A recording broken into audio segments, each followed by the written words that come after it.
গাজায় হামলা, গ্রেপ্তার ও ধ্বংসযজ্ঞ অব্যাহত রেখেছে দখলদার বাহিনী। প্রতিনিয়ত প্রাণ হারাচ্ছেন বহু বাসিন্দা। আত্মীয়, পরিবার ও বন্ধুদের হারিয়ে শোকে পাগল প্রায় ফিলিস্তিনিরা। এরই মধ্যে বৃহস্পতিবার পশ্চিম তীরে ইসরায়েলি হামলায় শিশুসহ একই পরিবারের বেশ কয়েকজন নিহত হন।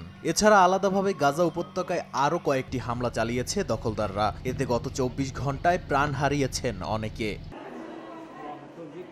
এদিকে বেশ কয়েকদিন ধরে গাজার শিশুদের মাঝে পোলিও ছড়িয়ে পড়ায় টিকাদান কর্মসূচির জন্য চেষ্টা চালিয়ে যাচ্ছিলেন কয়েকটি আন্তর্জাতিক সংস্থা। এরই জেরে কয়েকদিন ধরেই যুদ্ধবন্ধের ঘোষণা দিতে ইসরায়েলের প্রতি আহ্বান জানাচ্ছিলেন মার্কিন পররাষ্ট্রমন্ত্রী অ্যান্টনি ব্লিংকেন। অবশেষে ৩ দিনের পোলিও টিকাদান কর্মসূচির জন্য সাময়িক যুদ্ধবিরতিতে রাজি হয় নেতানিয়াহু প্রশাসন। মূলত পোলিও ভাইরাস ছড়িয়ে পড়ার আশঙ্কায় সম্মত হয় দখলদাররা। সেপ্টেম্বর মাসের ১ থেকে ৩ তারিখ পর্যন্ত এ টিকাদান কর্মসূচি চলবে বলে জানায় জাতিসংঘ। হামাসও রাজি হয়েছে বলে জানান ফিলিস্তিনের স্বাধীনতাকামী সংগঠনটির একজন শীর্ষ কর্মকর্তা।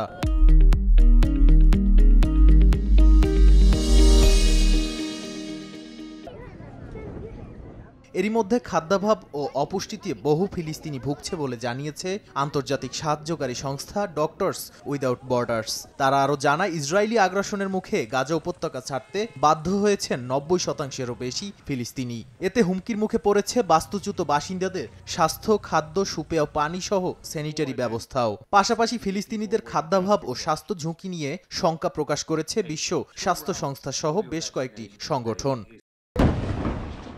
অন্যদিকে চলতি মাসের ২৩ তারিখ লোহিত সাগরে গ্রিসের পতাকাবাহী একটি জাহাজে হামলার দাবি করেছিল ইরানপন্থী ইয়েমেনের সশস্ত্র গোষ্ঠী হাউথি। এমভি সুনিয়ন নামের জাহাজটি তেলের ট্যাঙ্কার বলে জানায় ইউরোপীয় ইউনিয়ন। তবে হামলার কারণে তেল ছড়িয়ে পড়তে পারেনি বলে জানিয়েছে সংস্থাটি। বৃহস্পতিবার হাউথিদের প্রকাশিত একটি ভিডিওতে দেখা যায়, একের পর এক হামলার কারণে জাহাজটিতে আগুন জ্বলছে। এ কারণে ইয়েমেনের বন্দর নগরী হোদেইদার পরিবেশ হুমকির মুখে বলে মনে করছে পেন্টাগন, কারণ জাহাজটিতে ১.৫ লাখ টন তেল ছিল।